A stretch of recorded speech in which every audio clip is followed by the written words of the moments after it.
Krijgt likos op gewoon stations kunnen mensen die denken dat ze er een oor blieb met meidje piano spelen in het Drafster ziekenhuis. Maar dan op een klassieke vleugel. Hier zul je wel wat voorzichtiger wezen matten als op het treinstation. Net omdat de vleugel duurder is als de gemiddelde stationspiano, maar omdat het publiek voor heel oren redenen onwezig is.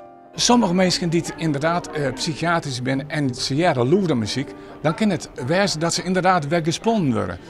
En dat wil je natuurlijk net, dus dan mag je direct, dat mag je gewoon zien en dan mag je direct zachter spelen gaan. Want juist voor die mensen is juist zachte muziek goed. Maar hoe weet je dat dan? Bijvoorbeeld dat ik je lees en ik heb een hekel aan piano geëngel. Hoe hou je hem er dan rekken mee? De mensen die inderdaad dan verpleegd worden en ze merken aan de mensen van dit viel net goed, dan doen ze de deur dicht en dan is het gewoon het hasten met die heren. Van Joerdag kan in de centrale hal van Nijsmellingen alle dagen de vleugel spelen worden.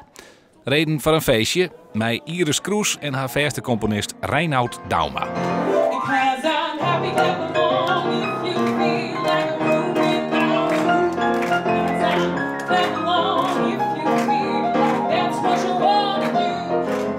Er zullen ook concerten niet worden, dat telt ze niet in hem voorop janken. De combinatie muziek en ziekenhuis biedt alle geen mogelijkheden. Net alleen nog passief, maar ook actief.